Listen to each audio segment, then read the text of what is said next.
All right, are we live? We are.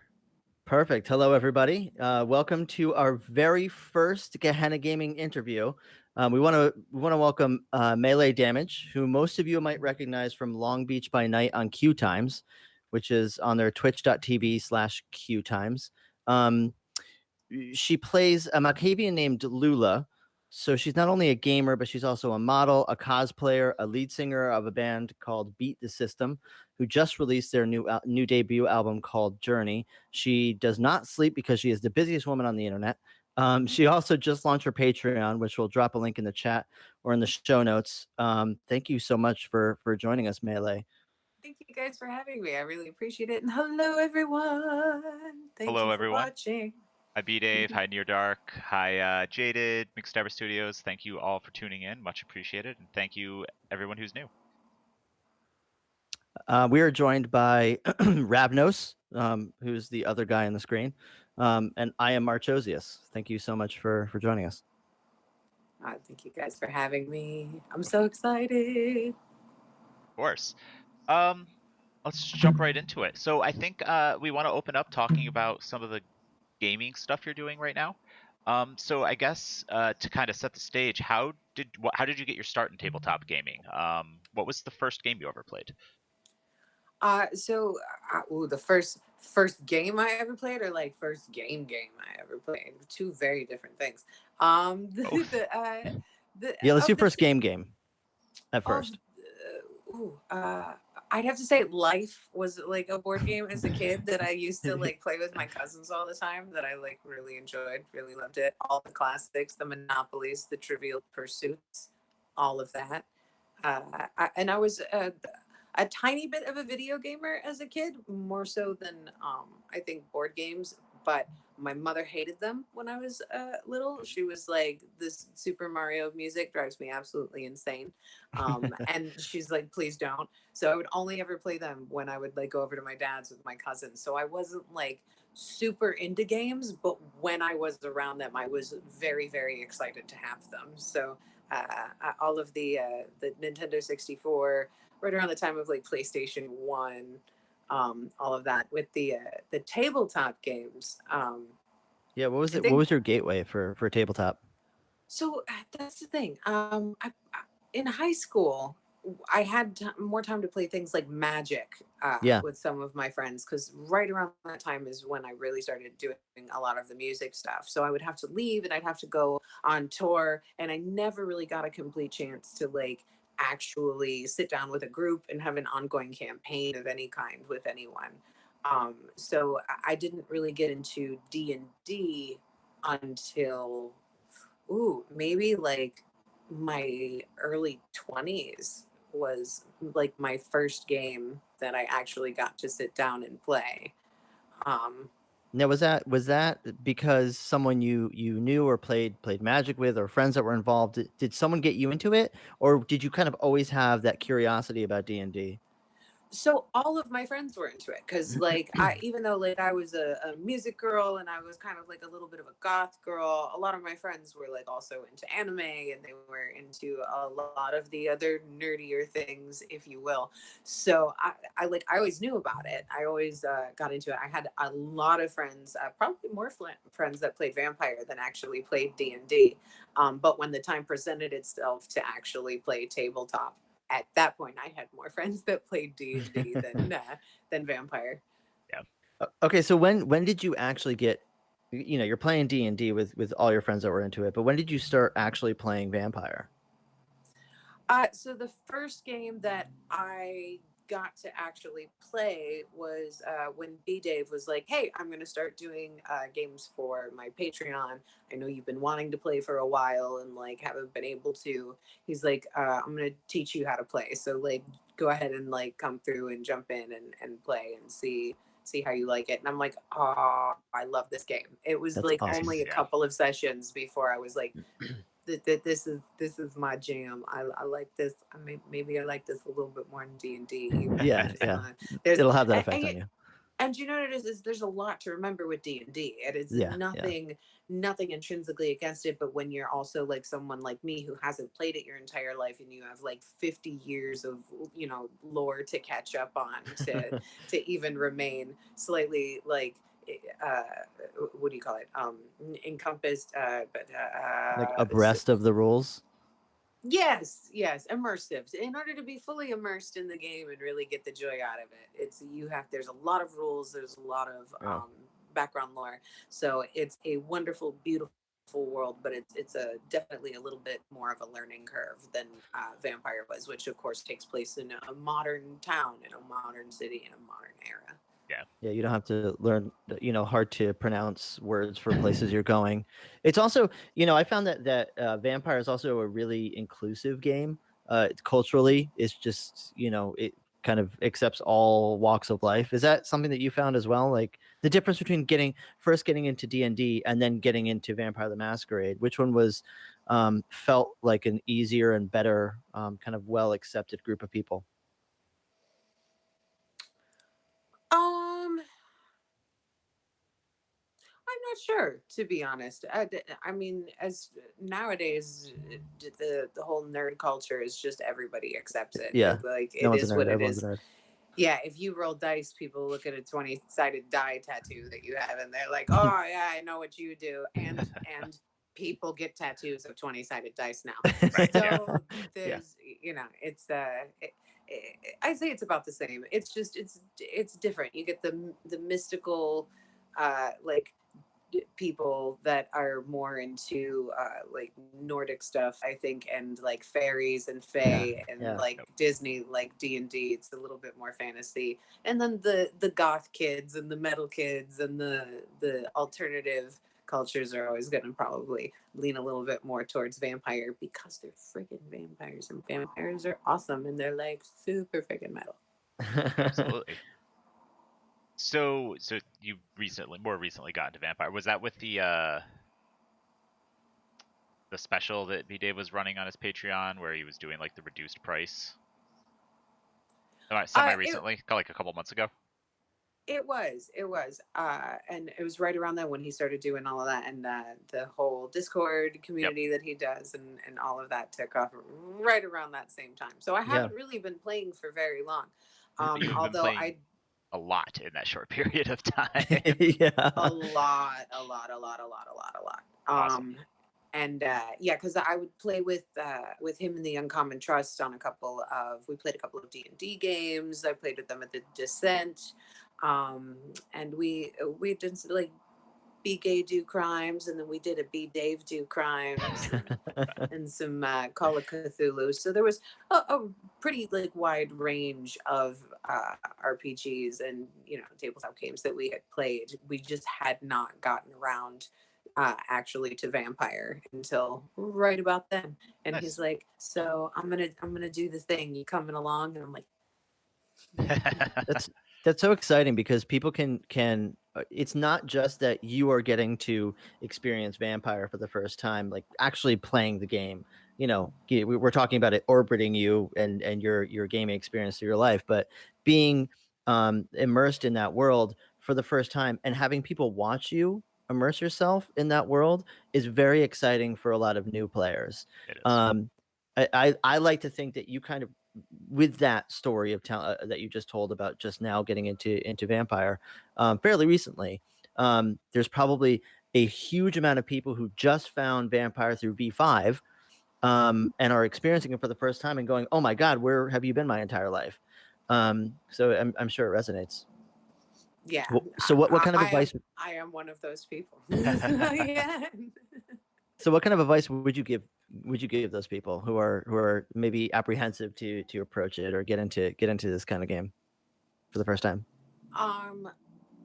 Find a good group of people that are really awesome to play with. It's always first and foremost never about where you are, but who you're with.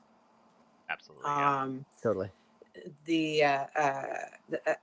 It's don't worry so much about rules all the time, because gaming is there to be fun, and for the most part RPGs are more about storytelling, than they are like power gaming, like video games are. We're like, I gotta have the best gear and the best build. Like, you know, RPGs more like, let's figure out what's going on and be sneaky and outplot everybody, and that's always fun because Yeah. who doesn't want to be a freaking super spy? Exactly. Um, and just like really enjoy it and have fun putting yourself into the mindset of someone else, and that someone else can be your best self or your worst self or just somebody else entirely. And that is, to me, the most fun of all of this, because doing music and growing up as an artist, there's always been acting and there's always been singing and there's always been artistic ways to incorporate it. So with video gaming, you can kind of get to a point where you tune out and you're just sitting there and Thirst Bot comes on and tells you to drink water because you've been there for 5 hours. But like, when you're engaging for 5 hours in a tabletop game, you're engaging and you're creating and you're putting things forward, and it's definitely way more immersive, and you feel I personally feel slightly more gratification from spending hours doing an RPG versus like a video game sometimes. And it's because that artistic aspect is on top of it, where you get to just create things, which is just the coolest thing. Yeah, there's the performative aspect of it that almost kind of takes over. And speaking of you know, immersiveness and new people and characters, let's talk about Lula. You know, we all know Lula from Long Beach by Night. Very interesting flapper Malkavian. I love the way that you play her. You even put on this accent, which is fantastic. Thank you. And it's not like it's not an obvious accent. It's a very slight accent that you put on, but I'm sure it helps you kind of get more into the role. Yes, I love Lula very, very much. She's my sweet girl. I mean, sweet Lula. The poor little ticking time bomb Lula. She's a sweet girl. But yeah, I actually went as far as when I was coming up with her character notes. I wrote little summaries on a piece of notebook paper about each one of her personalities and who they are, and they're even written in different handwritings, like to kind of try and give an aspect of like which one they are. And I go back and forth in between the notes when I'm doing the different personalities to see, like, always remember which one they are and who they are. So each one of them has like a slight amount of background story. I've left more room on others to, of course, develop over time. Nice. And yeah. So how many do we have? I'm sorry, this is interesting. How many characters do we have? Like how many not characters, but how many personalities? Established at the moment, 6. Yes. How many do you have planned? We will see. There may or may not be one more, as the Baron Victor Temple says. You never know when there's one more Nosferatu in the room. Nice. Keep some surprises. How do you decide when you're going to switch between them? So there are different times. I tried to make a mechanic out of it where, like with a blood rouse, if it fails, like the personality switches, which I ended up kind of putting on the side for a bit because we only had a couple of episodes of Long Beach by Night to get through. And I was like, that might take too long and her personalities might never switch. And then we might like never see her. So I just kind of did it like as the moment like called for it at the beginning, though I still would roll the die to see which one she actually switched to. Nice. But the now towards that we have a little bit more time, I've been doing it as she rouses for things, and if the rouse fails or succeeds, she'll switch, and then I roll a 6-sided die to see which one she actually becomes. Very nice. That's awesome. That's very cool to include a mechanic in your in the multiple personalities. I love it. It's great. Vancouver by Night said one of Thank your you. I am an personalities. overachiever. Nice.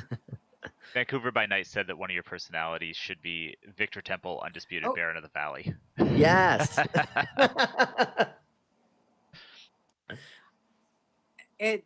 I mean, there's that seventh one right there. I got to do a She's like, tiny that is bit an of my idea. Victor impression back when Uncommon Trust did Be Dave Do Crimes, Nice. and that was fun. It was fun. I got to be Victor for a couple hours there. That's great. Fantastic. And B Dave says he approves Inventru. Very nice. Stamp, seal of approval. Yeah, exactly. So tell us a little bit more about Lula's role in the game currently, not so much, the personalities, but the story as it's been developing for people who may not have seen the show yet. Lula's a very sweet girl. She is a famous psychic medium that goes around and reads palms. So most kindred and people should know her around there. They should see Lula coming and be like, I had a palm reading from her one time.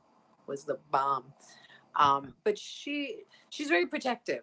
She is protective of not only her other alts but also like her coterie. She very much wants to make sure everyone's all right, because they're also the ones that keep her all right, despite the fact that they're friends. So she's very much in everybody stick together for the good of things. We'll all continue on and keeping on.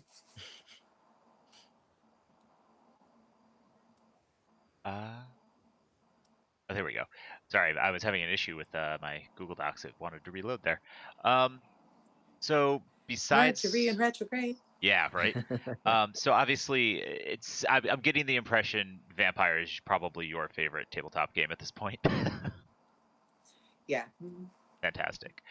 Other than Lula, what is your favorite character that you've played?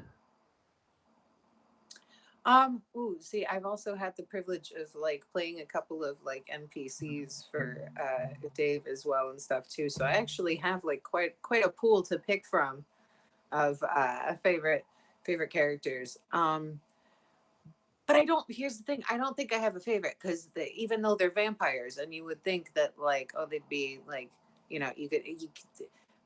there's they're different aspects of me myself personally. So while they're different clans and different concepts altogether, there's definitely like, I feel like I express a little different piece of myself with each of them. So it's hard for me to even like really pick a favorite, because It's like picking a child. I like them for different. Yeah, I like them for different reasons. There's definitely different things about them that I love and that I absolutely loathe. Yeah. So What about in non-vampire games? in non-vampire games, I think my favorite character that I've played thus far, that one's a little easier, is a Zatari, who is a feral tiefling Circle of the Moon druid in one of the games that we play on Dave's Patreon. And she is fun.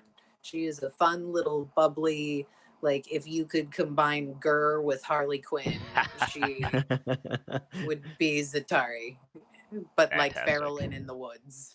Like, and it's there. And tieflings are the best race, so that's a good choice. It's a true statement. I like it. It's very true. Very nice. So we have the Long Beach by Night and the Patreon games. What other streaming games do we have coming in the horizon? Is there any kind of in the works? Is there any more? I don't know how many episodes you guys have planned for LBC by Night. I'm hoping more. But are there any other projects you have coming down the road as far as streaming games? As of right now, for Long Beach by Night, I think we have 3 more. I think we're going until the end of the month. Maybe we'll get more. We don't know yet, but we definitely have at least until the end of November. We're still going for a couple more, which will be fun. Streaming, I always do some Elder Scrolls streaming on my Twitch channel. I have been talking about maybe doing one more game that I might story tell that's possibly in the works. I just have to Nice. get some confirmation from a few more people, and we might actually get something up and running. Awesome. Of me storytelling some vampire. Fantastic. So, how do you have any experience GMing a game, whether it be Vampire or any other game in the past?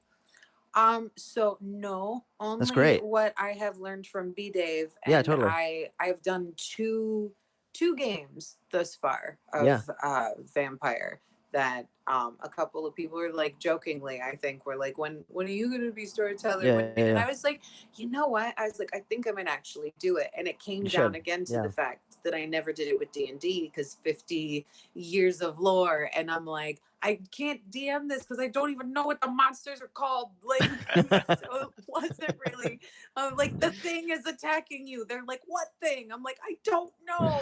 It has a lot of eyes. I don't know. Yes, just lots of eyes, lots of eyes. So so it was with vampire. It was a little bit easier Yeah. again to try out my chops as a storyteller and see if that was something that I could do, considering that like one, it's in a modern era, so pop culture, is able to be referenced, and two, because it's also like you're an undead vampire, so like magic and shit exists. So Right. like you can't. Well, it's kind of hard to mess that one up. So that one I did, and I really, really, really enjoyed it. The couple of games that I actually got to storytell and be dungeon master of, it was I was very anxious before the first one, but Yeah, of like course. again, we had really awesome players and really awesome people. So I guess it just comes right back down to the fact that again, it's not what you play or where you're playing, so you play with. Yeah, absolutely. 100%. What was your planning like going from player to storyteller? It's like nerve-wracking, right? And you kind of put your documents together, all your notes and your pictures, and you come up with a Mhm. Pinterest board or whatever you do. What is your All of preparation that. like? Yeah. All of that. Nice. All of it. All of it, all of it, all of it. Yep. I even I had written down on like a couple of like key points and stuff, like if people rolled for like aspects, what they would see in each room and stuff. Like I just made like little notes here and there of kind of trying to set things up cool, but like also set it up in different ways. It's just it was a lot of note taking, and then there Yeah. was definitely a lot of visual references from Pinterest, some things of me actually looking that thing up because I was looking for a specific visual reference, and other things that were really cool things on Pinterest that I was like, how can I incorporate this into Yep. what's happening? Because this is terrifying and I need it in this story. Yeah. So, Yeah. anyone who actually has played those games, I'm referring to the faces in the trees. Totally found that on Pinterest, and I was like, yeah, as a tree person, oh yeah. Nice. Everyone gets mortified by this now. Sometimes the creepiest, scariest things are very inane too. It's like, okay, that's really creepy. There's nothing going on there. A house near where I live, and I was walking by it one day. I happened to glance over, and there was a face staring out of the basement window, and I was like, it scared the Nope. shit out of me. And Nope. then I took a second look, and I was like, oh, it's just a mannequin. And some asshole decided to have it facing out the window like a creep. That's even more frightening that it was a mannequin. I know it was. And there were like 5 of them Right? too. Once I took a closer look. There's 5. This guy had 5 mannequins. Yeah, which in So the itself funny, is creepy. so the funny thing is we actually just kidnapped some mannequins from like somebody trying to leave them somewhere the other day because I have a roommate who builds armor and stuff. So a lot of those like shop mannequins, it's easy to build the arm pieces when you have like an arm to wrap them around and heat them. So we went on like a mad hunt and kidnapped a bunch of mannequins that someone was trying to toss away the other day. Were you walking by my house? I live on When the you say other a side of bunch, the is it country. 5? Right. You come to LA, come visiting. Maybe. There was quite a few of them. We do a lot of research before these interviews. Yeah, absolutely. Yeah. Nice. A lot of research. So how many mannequins do you have? Yeah. How many mannequins are we talking? You say a bunch. Like how many is a bunch? Oh God, what were there? Well, see, here's the thing. There was also like random pieces laying around there too. Like So arms like it and- could. There, oh yeah. There was so when we put them together, I think we came away with like 3 full ones. Oh my god. Oh, that's terrifying. And they were gold too. They were disco mannequins, and I'm here for all of it. That's awesome. They're fabulous, terrifying mannequins. Got it. Yeah. So can you tell us a little, maybe give us a sneak peek about the game that you're thinking about running? If I do this, it will probably be the one hint I will give you is that it will probably be an all female game. Awesome. Awesome. We're gonna That's try and great. get some more girl power in here because we need. I feel like girls for years and years and years have been gate capped out of a lot of stuff, and we're just finally starting to come back into things, and people are starting to accept us with like the help of like Satine, Phoenix, and a lot of the sirens of the realm, and you got Girls Guts Glory. You've got all these girl power things coming in and showing girls that like it's okay to be nerdy and smart and you're still like absolutely adorable. Just keep going. So I will probably keep in the trend of going with an all female cast for this one. Just keep paving the way. Keep paving the way for the girls. You're welcome here. Fantastic. Well, that's what's cool about this game too. I mean, when you're talking about, I mean, I've been playing vampires since high school, and there have always been girls at the table. Always. Oh yeah. Like you go from playing D&D where it's a sausage fest to sitting at a table with a bunch of different people from a bunch of different backgrounds, and oh yeah, by the way, half of the group are girls, so this is just what the nature of this game is all about, and I think it just makes it that much more interesting and complex. Exactly. It is how I met my wife, so. Oh, really? That's cool. Yes. That's amazing. I didn't know that. I don't think I've told you that before. Yeah. That's cool. That's awesome. And make sure you let us know where you're going to be playing the game and whatnot, because we would love to. We definitely want to tune in. Oh yeah, oh, absolutely. definitely. We are still super early in the process. Like I'm still hitting people up and asking like who's in for it, who's down for it and stuff. So we're super early in that process. But hopefully more of that will come to light soon. Perfect. Cool. We are excited. While we're on the subject, where can people find your Twitch? So my Twitch is, of course, Twitch / Melee Damage, MAYLEIGH damage. Perfect. And hopefully one day my chat function will work again. Well, we'll blame Twitch for that, as well as the fact that we are apparently hosting Onyx Path a good 2 minutes into the stream. Wait, we were? Apparently, a bunch of people saw Onyx Path, not us, for like 2 minutes. Oh, cool. We're good now. Hey, rats. We're good now. And since we're doing plugs, where can people find your Patreon? You just launched your new Patreon. Where is that? So Patreon is also the same. It's the / Melee Damage. And yeah, just hit me up on there. Most of the socials are / Melee Damage. So you can feel free to hit me on Patreon, on Twitch, on Instagram, on Twitter, on Facebook, all of that. That's all me. Melee Damage everywhere. Fantastic. Just extending the pun even further. Awesome. Nope, that's perfect. That's perfect. All right, folks.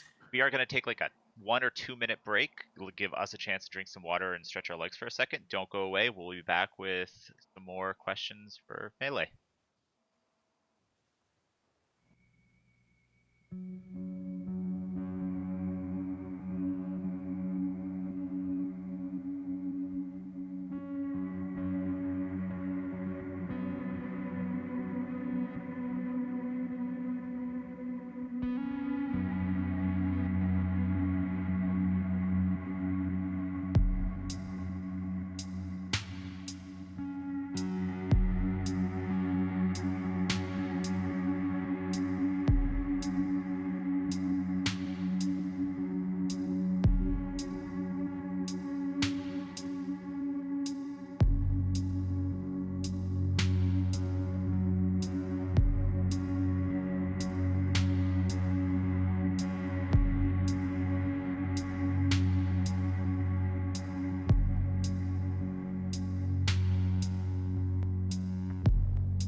Ian said we're muted. I'm sorry. Okay, now we're really back. I promise. And we're back. Technical problems all over the place. Apparently, my Elgato Stream Deck is acting up.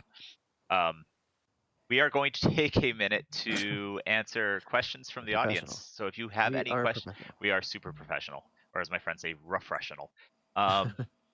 Okay, B-Dave has a question. Ask her about the first character she created for our vampire game and why she chose the clan she chose. The first character I created, the caitiff, I believe he is referring Lilith? to, and yes, Yeah. and I chose caitiff, honestly, because like a lot of the time I feel very much for the caitiff. The caitiff is a lot of people choose it as the first character because it can be used in a lot of different ways. Like you can take any disciplines you want because you're clanless. Yep. It's a little OP.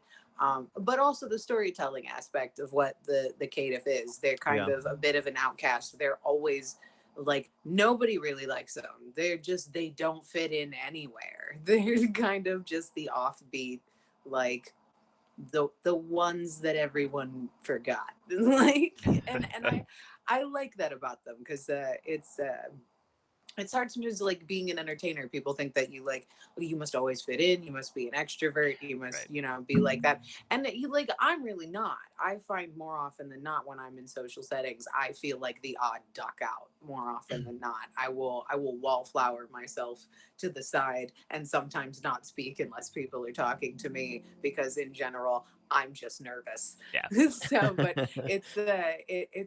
that's why I went with the caitiff, is I really felt that was something that I was like, I feel like I'll be able to do well with that because I know exactly what that feels like. Yeah, the caitiff are definitely not sitting at the cool table in Elysium, nor are they welcome there. Or caitiffs. So that resonates with a lot of people for those very reasons, right? Like I mean, we all kind of have that feeling of uncomfortability in certain social situations, or, you know, I tend to overcompensate by talking over everybody. So, you know, having not only being introduced to the game and like really exploring the system, and okay, I can kind of taste all these little disciplines, but having something that's like so close to things like dealing with anxiety and alienation and that kind of stuff, it's very cool to explore. Yeah. And it's I know that a lot of people talk about using tabletop gaming and making characters and D&D and vampire. It's almost like a form of therapy for yourself to get things out. So honestly, the caitiff really was like very much that for me. So Very nice. I just wish we had a cooler clan symbol so I could buy cool merchandise. What's the just an onk? It's just they never there's one. There's it. But no, there is one, isn't there? Like, isn't there a caitiff? No, it's just sideways Ankh. They never up. That's the only clan. They gave Thin Bloods a new clan symbol for V5, and they just were like, yeah, caitiff. What's the one that's like an X? There's one that's like an X. That's the Ventru. No, it's not Ventru. It's from one of the older books. It's like an X and a circle. Oh, that's not caitiff. I don't know. There's a signature character that's associated with it, but it's basically clanless. Oh no, that might be Pander. That's Pander. Yes, Pander. So yeah, I mean, but then you have to be Sabbat, which I mean, there's nothing wrong with that if you want to be Sabbat. And it's better clothes. I don't know anybody that would want to be Sabbat. They're terrible, horrible, awful people. They definitely aren't the coolest vampires in the room. Like ever, yeah. No. Laughs in Bali. I'm scrolling. There was a lot of I have an audience chat. I have an audience question that go for it. just came in on one of the other channels. Let's talk about Lilith. All right. As an archetype, not just in life and in our culture, but more specifically in vampire. How does that resonate with you? How so? Well, you have a character that, obviously, choosing the name Lilith, right? Was there a reason for that? Did the character of Lilith resonate with you in any particular way? I really like I like the story of Lilith, like the whole Dead Sea Scrolls, and I love the whole Bahari aspect of the Yeah. game. Lilith b- eventually became like a name like a Sister Mary of the church kind of thing, where she was then Lilith because she was the high priestess of the Bahari Bahari, yeah. church. So it's not, of course, her given name. In reality, I did that because I'm really, really bad at naming things. Like, I'm great at coming up with backstories, and I'll make a character, even in video games, I'll make my character to look beautiful. I know what build I want for it. And then it's like, cool, now all you got to do is name it. And my brain just falls out of my head. And like, I'm so bad at naming things. So I was like, she's a redhead. She's hot. She's a Bahari. She's Lilith. She's Sister Mary Lilith. Bless you, my son. I am the same way, so I can appreciate that wholeheartedly. I'm awful at names.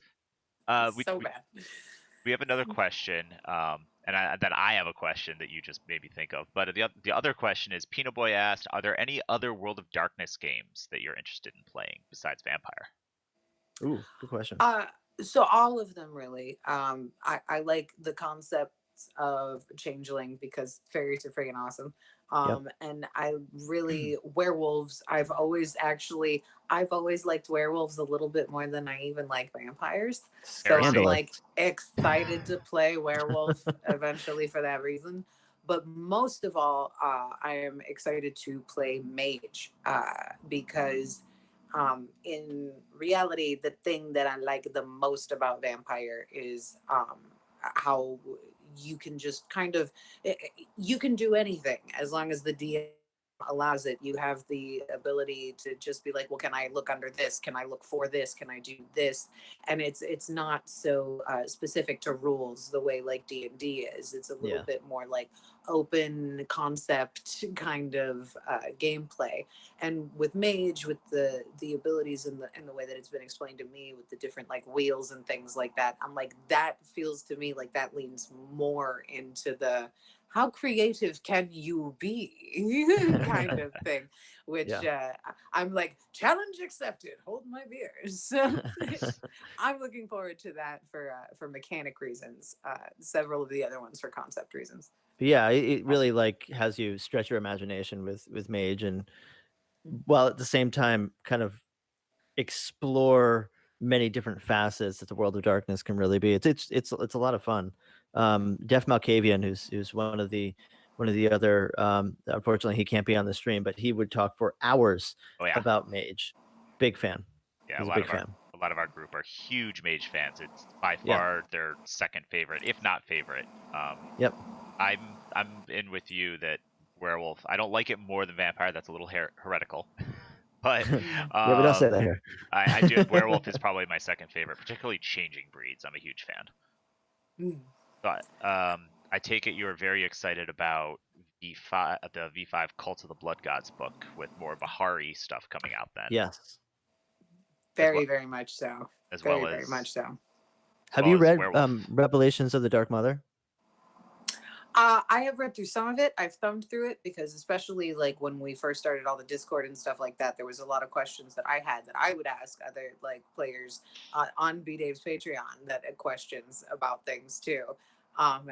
Especially because some people did have similar lines that would cross through a lot of that like old info, and that was the Book of Nod, and a lot of players did have a lot of that collected. So collectively, through me asking questions to everyone about things, I've collected quite the collection of PDFs that and that's one of them. So I've been able to pick through most of it, but I haven't read all of it of anything because there's just still so much of it. Yeah, but I will eventually work my way through that. I have a drive to do so.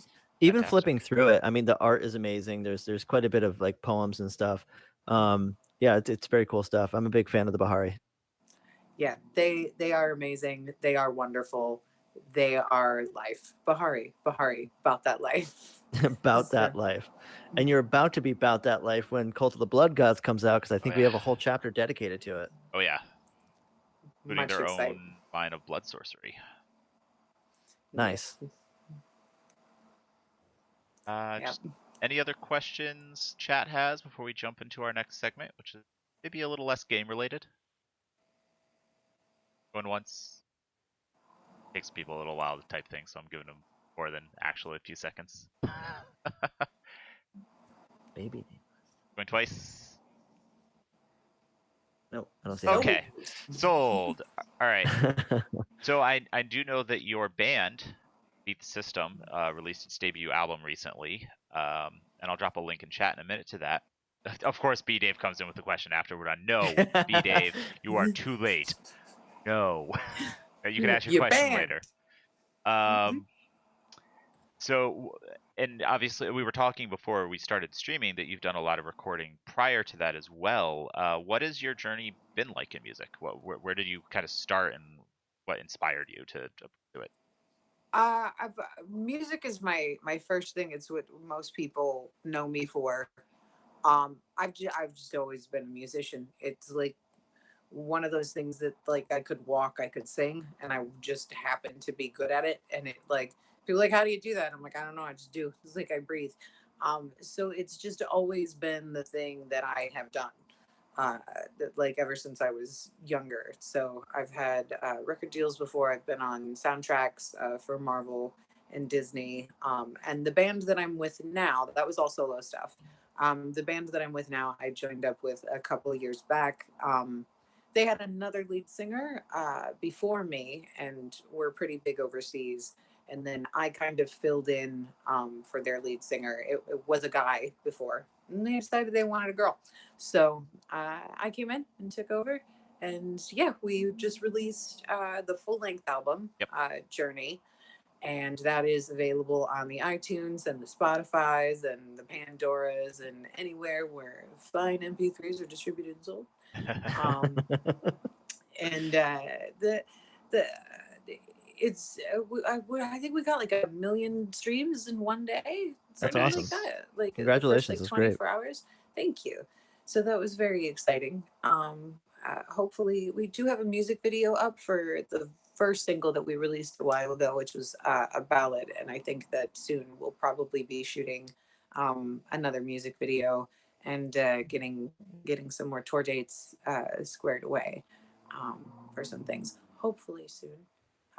And yeah, on top of that, I also still do like my own solo music projects, which are because the band themselves are very very happy, very pop, and they have a very positive vibe to them, and I love them for it. But I will always be like a dark, creepy, like EDM goth kid at heart. Yeah. So I'm like, cool, Black Eyed Peas, do your thing. I'm gonna get Fergalicious over here with some like really dark, creepy music.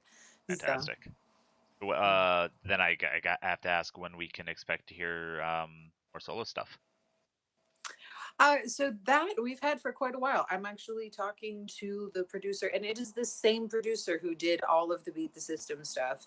Andy Anderson. He's been a friend of mine for probably 15 years now. And his early work was with Shine Down and like some really, really awesome rockers and some actually, believe it or not, some Christian rock music. But he and that, which is why when I came along, he's like, "Yay, metal, let's go!" Nice. Something different. So he's so same producer as Beat the System, but again, it's both of our like darker, more electronic sides, and that should hopefully be out. I'm guessing within the next couple of months, because we're at the point now where we're just doing final mixes and talking logistics. Oh yeah. And all of that fun stuff. So during that process, when you're like kind of formulating everything, what's inspiring you musically? Like, do you listen to other music while you're developing a project, or do you look for other pieces of inspiration to kind of help you develop? It depends on what it is. Yeah. Because I've also not just always been a singer, but I have been a songwriter. at times for other artists. And depending on, like, a lot of times artists will be like, well, I want a song like this, or I really like this artist, or so they'll give you references, and you at that point do have to listen to all of the things that they've sent you and try and gather what Malkavian premonition version of what they actually meant they wanted Yeah. for this song, Yeah. and really figure it out, and make things happen. So there are times, but I don't prefer to do that, Mhm. just because I'm one of those people. There's a thing called demoitis, Yeah. which is where, like, if you hear something the way it is so many times, it gets stuck in your head that way, and you can never hear it any other way. Yep. Yeah. So if it happens a lot, if you like write a melody over music and then you decide halfway through you're like, nah, I'm Yep. gonna write a different melody, and then you can't think of another melody except that one because you've heard it. So that happens to me when I listen to other people's songs too. So if somebody's like, I want a song like I'm a Mess by Bebe Rexha, now every instrumental that I hear for the next 2 days, I'm going to hear Bebe Rexha singing I'm a Mess over the top of it, and there's literally nothing I can do to stop it. Yep. So I try not to do that, but sometimes you do, like, have to listen for musical references, and to hear what kind of tone that they're going for in a song, and small little nuances and things like that.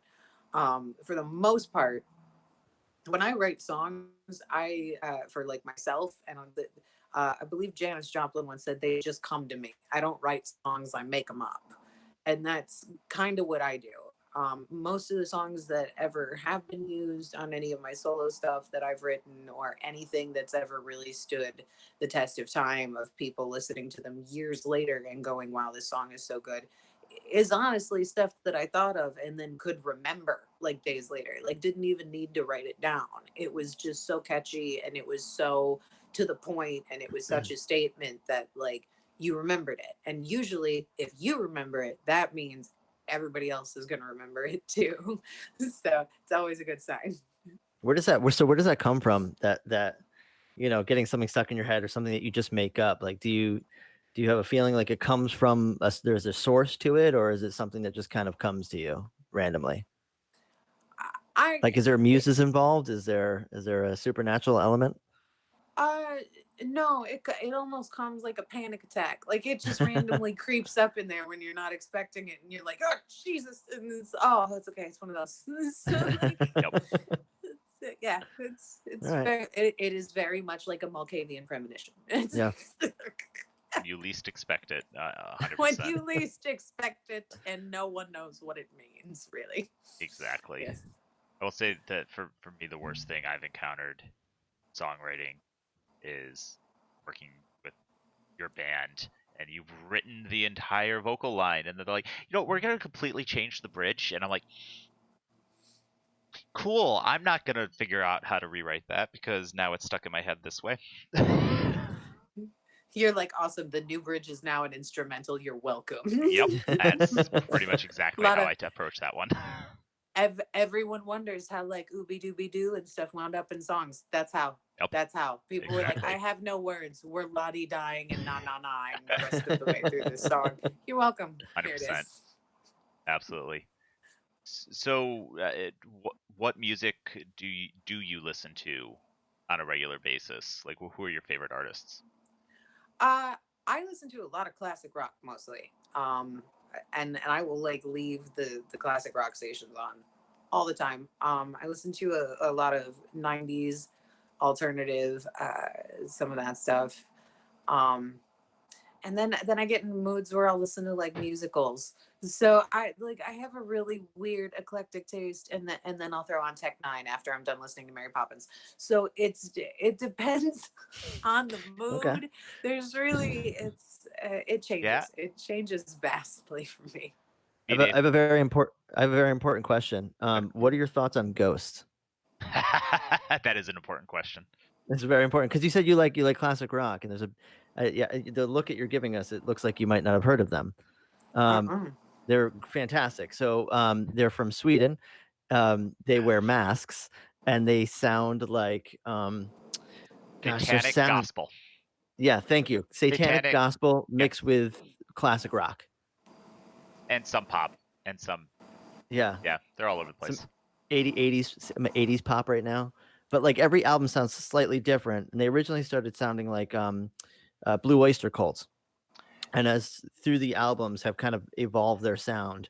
So their last album sounds kind of like almost hair metal in some of their songs. I want you to know this look is not a no. It's a request for more information. I expect a link into Twitter at some point. Oh yeah, I will, I will shoot that over to you. Their Ghost is by far one of my favorite bands personally, and they So have good. it's like their live shows are like going to see Kiss back in their heyday. They're insane. It's a full Alice like Cooper. he does costume changes. It's amazing. Oh, excellent. Very theatrical. Yeah, it's we're gonna basically cause you to jump down a rabbit hole. I apologize for 100%. nothing. I'm here for it. I'm here for it. 2 comments from chat. B Dave said Wu-Tang is for the children, which I 100% agree with. Yep. Yes. Because you should bring the motherfucking ruckus. And Also, ain't nothing to fuck with. And McStabber Studios asked if you've heard of the band The Who, H-U, which is a Mongolian metal band.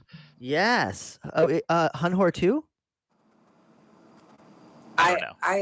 I have heard of The Who as in Teenage Wasteland, The Who, but not the other one. The Who, so I have. They're a bit obscure McStabber Studios, but like the throat singing and the yes, like Mongolian guitar. throat singing on top of folk metal. They're actually really good if you like folk metal style stuff. A lot of Mongolian musical influence. And McStabber Studios says you should check them out too. Send me links to music, and I will always give it like at least a 1 round shot. I will take a listen to anything at least once. Nice. I will say if you are in our Discord, which I know you are, our music channel is usually very, very heavily rife with me dropping links to, ooh, this song is awesome. So Nice. Excellent. Okay, so what's your least favorite band? That's a terrible question. Like, what's the worst band? I don't really have like Other than You're lying. That's a lie. favorite band. No. Like the worst band ever. You have one. You've got to have at least one. If there's like I'm trying to think, because I know that there are like songs and artists that I have that like do that thing, that twinge, where I'm like, so help me God, if you don't shut this song off, I'm going to kill everyone. But I can't for the life of me really think of like what they are, because like I think I just removed them from my brain to ever be a subject, and I only ever remember what they are when I hear them, and then like the anger is incited, and I'm like, no, never. That's almost more of an insult. Like, it's not like, oh, well, Creed sucks. It's like, Creed who? That's exactly why my brain does that. Yeah, like my subconscious even throws shade. Like, I don't know what's done. That's a good reaction. I wish I could get songs that I hate out of my head. It's why, like, when people talk about, what was that really terrible, like the first meme song that really hit was Friday. I still have never heard it, because people will be like, oh, you have to, and I'm like, no, and I will break your speakers if you put it on. Is that the one where she's singing about Friday? I believe so. I wouldn't know. I've never heard it. Hard veto. Hard veto right out the gate. I can't. I'm just like, nope, because I will never get it out of my head. You weren't missing much. You saved yourself. So I've heard. And watching Twitch is terrible, because people who play music while they're playing games, they'll play stuff like that. And I'm like, no, now I have to mute you. Oh yeah, some people play garbage music when they stream on Twitch. I like the people who allow people to request music and they just play it, and then it's like just horrible trolly meme songs all day. That's the one thing that always worries me. I think about, like, sometimes I'm like, oh, maybe I'll get like a setup and we'll do layouts, and then we'll do a thing where people can request music and we play Elder Scrolls, and I'm like, no. I feel like this might go very bad very quickly. Oh, yeah. Like, we're gonna, like, all of a sudden the Veggie Tales is gonna be playing for like 3 straight hours. Not because anyone wants to listen to it, just because somebody had to be that guy. Exactly. It's Baby Shark on repeat. Yep. Yes. The 10-hour loop of Baby Shark or Backpacks Friday. Exactly. I don't know. I feel like I'm missing out on something. I have no idea what this song is. Yeah, it was a big meme for a while, and then it kind of died off. Thank God for that. So, reverse side of that, what is your favorite song to sing? Either one of your own or just ever. Ooh, that's a rough one too. Favorite song to sing. Again, I will give you a type of song. I like singing songs because I have an ability to sound like a bunch of different singers. One of my earlier jobs as a singer was to actually like sing the vocals that were guide vocals for karaoke tracks and do like Ballet Total Fitness remixes of like popular pop songs and try to sound as much like the real singer as possible. That's wonderful. And so I like doing songs that are like really just like the flagship songs for female singers that have weird voices that I can sound just like. So like who? Like what? Like Stevie Nicks, Nice. who has like a very like you hear her voice and from like two notes you know it's Stevie Nicks. Janis Joplin. It's so not weird singers, just very, what is the word I'm looking for? Unique. Unique, just very unique singers. And I like being able to do those, and I like singing those, and I like doing them back to back because then it sounds like Carrie and Carpenter just gave us a concert until Stevie Nicks showed up, and that makes me very happy. So, and I get it's the tiniest bit of satisfaction I get from that. So I like singing stuff like that, but still I love a lot of the more classic rock things. Although I sometimes I do a little bit of the newer pop, but there's just not a lot of like lower voiced females, and I prefer to sing lower songs. I'll end up more often than not singing guy songs than I will like female songs if I ever like go to karaoke or anything. It's just I like them more. I like that range. Do you have a go-to karaoke song? I would like one that you say can sing yes. if you're like 3 sheets and someone signed you up. You're like, all right, I guess I'll do it, and you just pick. What's your go-to song? Ooh, it depends on the crowd. It always depends on the crowd. I look around and I'm like, what is gonna make Joe Bob sitting by the bar get off his seat and start dancing? And then I figure it out from there. But there's a couple of them. There's a handful of them. Bobby McGee by Janis Joplin. There's a couple of odd and end Lauryn Hill songs that are fun that I like to do. Always Shoot by Salt and Peppa for good measure. That's a good crowd pleaser. That's good. It's like that and Sir Mix-a-Lot always gets everyone excited. Exactly. And then occasionally, depending on how I feel, sometimes I'll sing something from Phantom and just do opera, and because no one's expecting the opera. Oh, that's right. You can do opera. Mm-hmm. Yes, I was classically trained for a while. Yeah. I think that was the very first time that I even heard you sing was on that tweet that you sent to B Dave, of you singing opera. And I think it's how it. Oh, okay. This girl has pipes. Great. Yeah, I forget sometimes that like I was classically trained because it doesn't really come up that often in modern music. Very rarely are people standing around and they're like, "So can you give me Italian aria in the key of G flat?" And you're like, "Yeah," like that just doesn't come up a lot. The fun part is when you go, "Yeah," and they're like, "Wait, what?" And wait, for real? Yeah. Because I also am classically trained. I just don't sing that much anymore. I'm not in an active music scene, and it always happens. People are like, "Oh wait, you're classically trained?" I'm like, "Yeah." Like, sing for me, and I'm like, "Well, A, I'm not a dancing monkey. B, no. Don't tell me what to do. But yeah, exactly. When I am in the mood, which is usually when I'm drunk, it's like, yeah, sure, okay. And then it's usually something actually classical, and they're like, "Oh, you meant actually classically trained?" Like, maybe I'll go away. See, I just think I can sing good, but I don't. So there's a singer, Lindsay Schoolcraft, who is in Cradle of Filth, and Sarah Jezebel Diva was in Cradle of Filth before her. But there's an idea of like having this like symphonic metal kind of thing. Is that a sound that you play with at all? I have not really ever gotten too much into metal. I'm not entirely certain why. There are some things that I like. I like a lot of the like Nightwish kind of like. Nice. I got to do a lot of that in high school. Yeah. And I liked it a lot back then. And then just since then, I've just haven't really like kept up with it, and I never got really ever too deep into it, because right around that time that I started exploring that is when I got a record deal, and they were kind of like, we get that you really like this, but we kind of need you to write stuff that will actually get played on the radio. Yeah. So if we could focus your attention there. So my growing and my like creation and exploration into that genre of music was actually where I was at when I had to like hone it in and focus more on doing the contractually obligated thing, which is eventually why I left having a record deal, because no one should tell you what to do with your art. You should always be able to express and explore and do the things that you want to do. Don't ever let anyone control your artwork. But yeah, never really got too much into metal.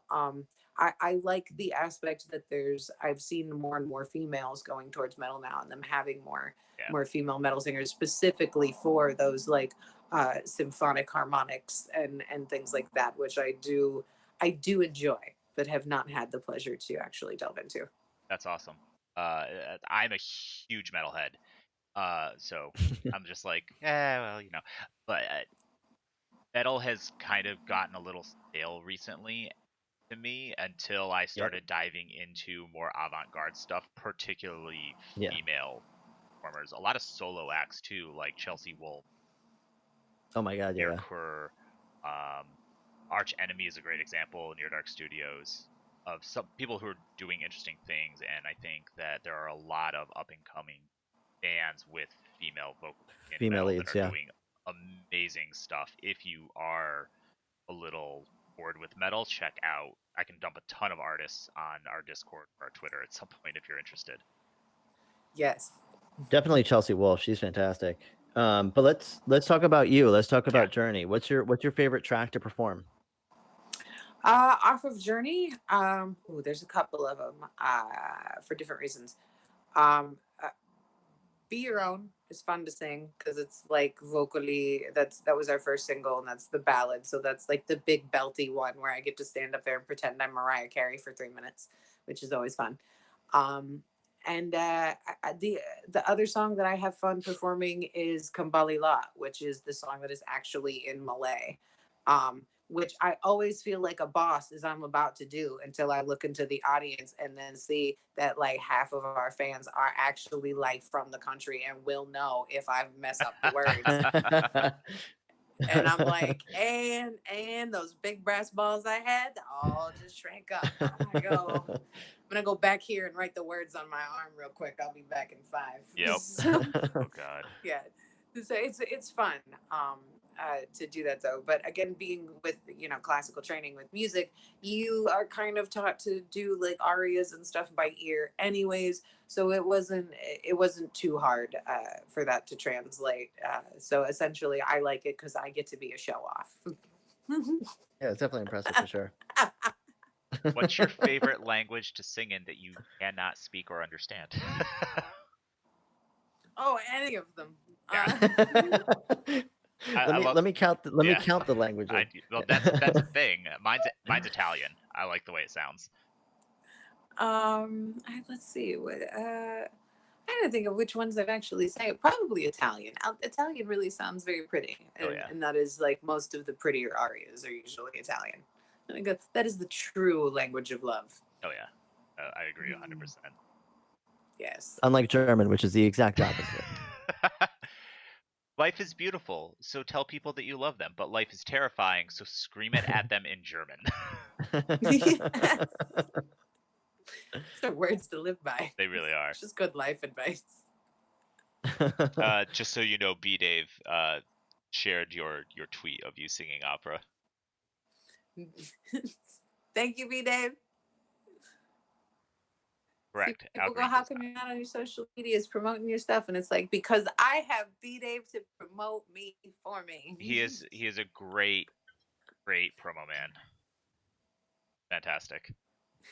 It's actually not why. It's because I end up falling asleep and like just absolutely exhausted after all of the stuff I'm doing. And then I'm like, oh yeah, media, there's things. Yep. People actually want to know I'm alive. That's the thing. I have to tell them to shout it from the mountaintops. I exist. Yeah, don't mind me. I just slept for 24 hours. Yeah, right. He just said he's the new Flava Flav, so I'm gonna demand that Baron Temple now wears a giant lock. We need that in our lives.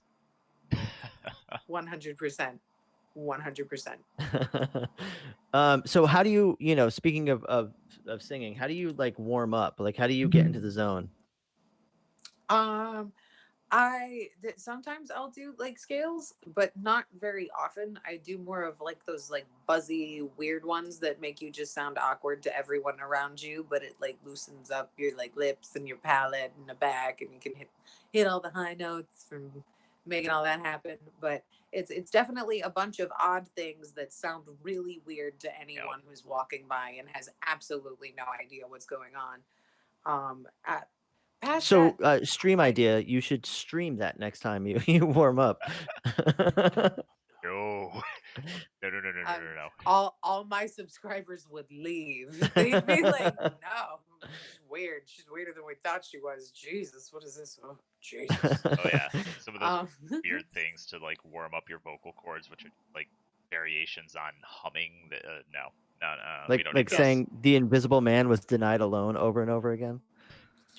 yeah, it's things like that, Yeah. and yeah, just weird, odd noises and vocal rolls Yep. and stuff where you're trying to get like the back of your nose to vibrate in the Yep. middle of your skull, and you're like, why even is this? But it does. It's a thing, and if I don't do it, I definitely don't sound as good as I do when I do. So okay. Yeah. There's Yeah, a lot of that. You never sound good warming up. I was playing at a show once, and I walked past the bathroom, and one of the guys in one of the other bands was warming up in the bathroom, and I was like, "Oh no, it's making it louder, dude! Everyone can hear you. Go outside." Yes. The acoustics carry. Yeah, they do. What you're doing is the opposite of helping. Yep. Indeed. I think the only weird thing about me with the warm ups that I don't do is that water tends to mess me up. So like water and Yeah. hot teas, I get like really kind of like clogged up in the throat if I drink Weird. them. I drink carbonated things before I sing. So like either soda water or Coke. That's better than what I do. I usually take a shot of whiskey. Yeah, my vocal Tom coach Waits used does to that. do whiskey or Grand Marnier were Oh, the yeah. two that my vocal coach used to say. But I don't drink. I get like anything that's kind of spicy messes with me, including alcohol. So I like if I do a shot of anything, I'm just like like, the next hour. I'm hitting all the high notes, but not the right ones. Nice. Awesome. So I want to give another opportunity for people in the chat to ask some questions, and then we have one final question for you, and I think then we'll give you a chance to talk about your upcoming projects and find you online. So if anyone has any questions, drop them in the chat while we ask this final question, which is a two-parter. So obviously, outside of Long Beach by Night, probably a lot of our audience knows you from your own stream where you play a lot of like Elder Scrolls.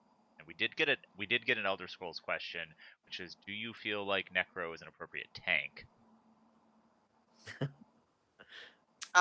Yes, I do. I think the necromancers are great tanks. I think that especially with unkillable skelly form, when it's unkillable. Like as long as you manage your resources and as long as you build right, I think that the necromancers are fantastic tanks. I think they're super OP DPS as well. I think that if you play a necromancer healer, you are just a garbage human. So that's my answer to that. That's awesome. I've actually never played Elder Scrolls Online. I'm a World of Warcraft kitty. Nice. Yeah, Dave was World of Warcraft first. B Dave was, and I got him linked over to the Elder Scrolls because I was like, it's just a prettier game. You should totally do it. Nudge, Oh, nudge, yeah. nudge, nudge, nudge, nudge, nudge. So and yeah, I really enjoy it. I never really got to play World of Warcraft, especially because I've always just been a console player. So for me, it was nice to actually have a game like that that could be on console.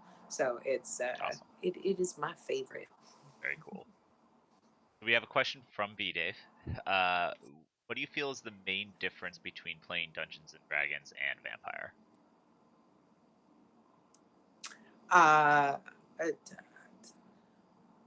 I feel like we've covered this already, B Dave.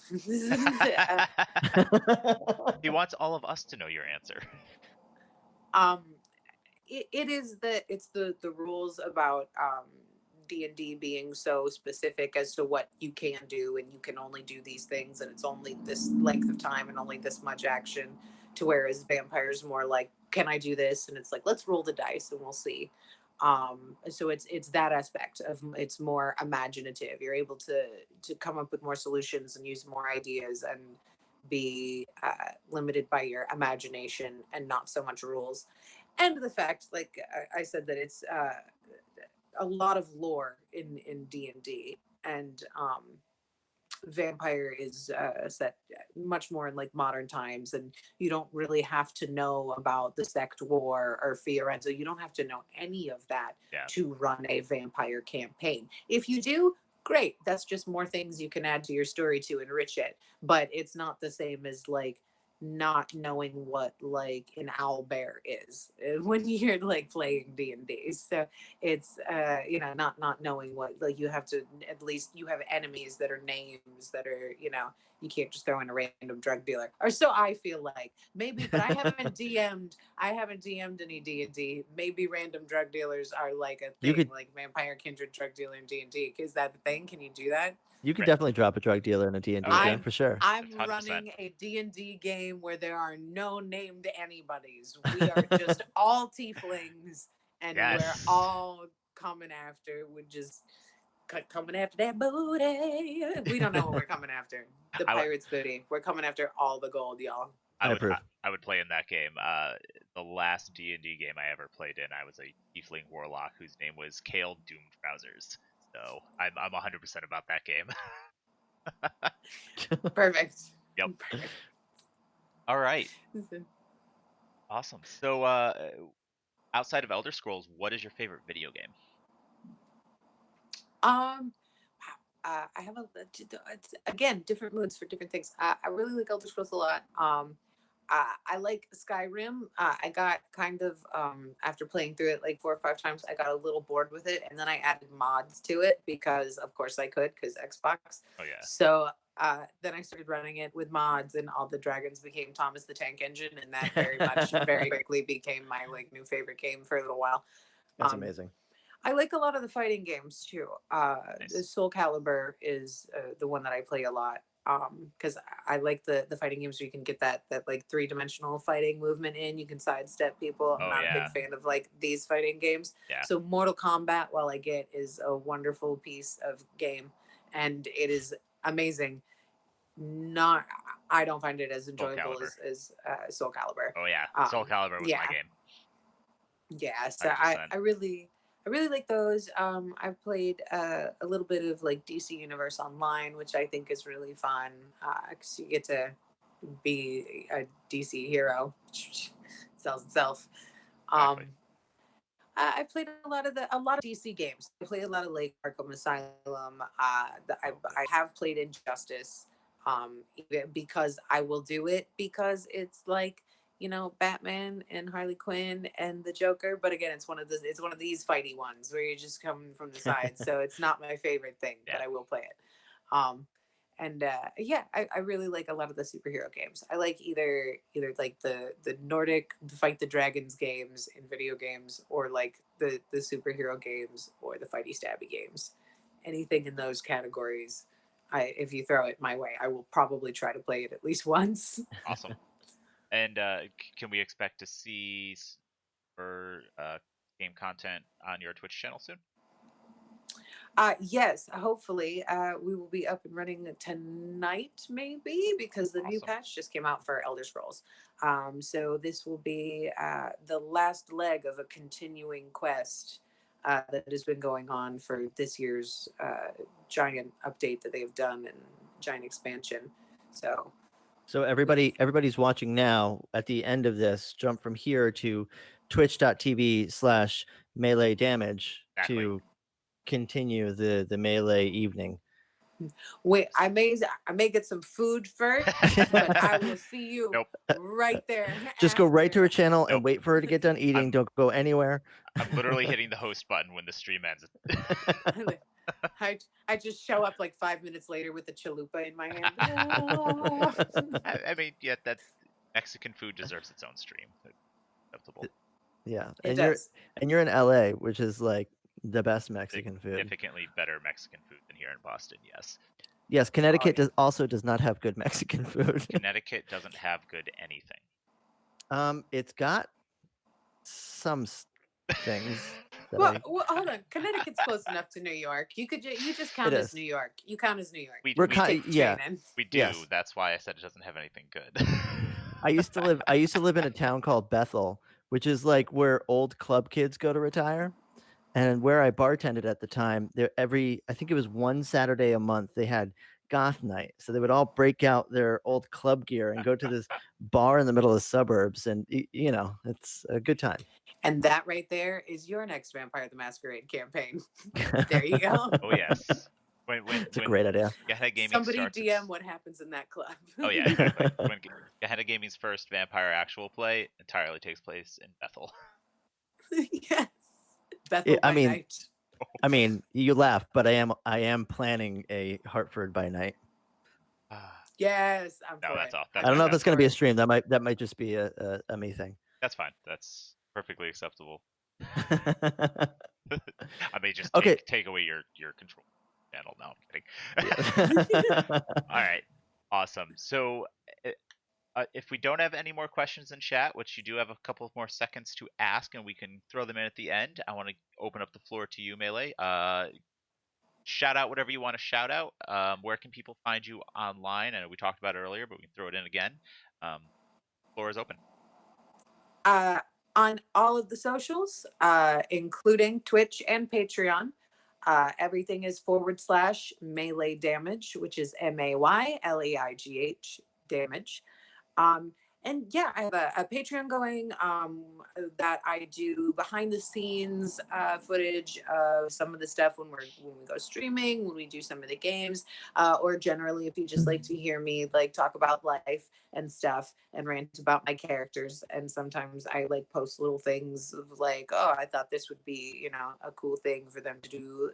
So you get little snippets on the Patreon, along with new releases of some like music and some pinup modeling photos and things like that. I have a new album that is out with my band Beat the System that is available on Spotify, iTunes, all the streaming platforms. You can listen to it or download it. We have Long Beach by Night going on right now on Q Times every Sunday at noon. And I play a wonderful flapper Malkavian by the name of Lula. Let's see, what else do we have going? I feel like there's more things and I'm forgetting one, and I'm gonna be like, I'm gonna like stop and be like, no, that's everything. And then as soon as we hang out, I'm like, the most important thing. So damn. It's the problem when you do too many things. Yeah, it's because you're doing a million things. Nope. So yeah, and you can also catch me if you are one of B Dave's patrons. You can catch me hanging around some of his games and playing Vampire the Masquerade. Also, I am opening up the same courtesy on my Patreon and will be STing a few games as well. Awesome. That will tie in Very with cool. his as like a little sister campaign. So if anybody wants to check that out, if you're already on his and you're like, that sounds fun, check out mine too. Great. Awesome. I've got one more question, and then we can wrap it up. But Camarilla or Anarch? Choose wisely. Yes. All right. Good answer. All right. Okay. Yes. Sabat. That's fair. Well, thank you so much, everybody who's watching. Make sure to follow us on Twitter at Gehenna Gaming.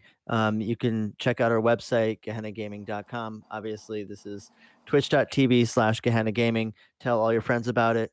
Thank you. We love you.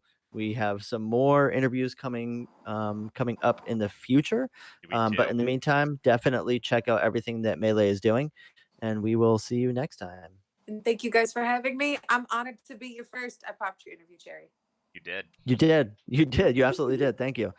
Thank you very much, and thank you everyone from joining. Thank you, B Dave. Thank you, Reelan. Thank you, Near Dark Studios, Dabber Studios. Anyone I didn't mention, you are all fantastic. Thank you for tuning in. Tuesday, we will be interviewing Quentin from Near Dark Studios, so tune in. It's sure to be a good one. Awesome. Thank you very much, Melee. We very much appreciate you coming and joining us, and Yeah, we thank will you talk so to much, you again Melee. soon, I'm sure. Thank you guys. Have a good night, everyone.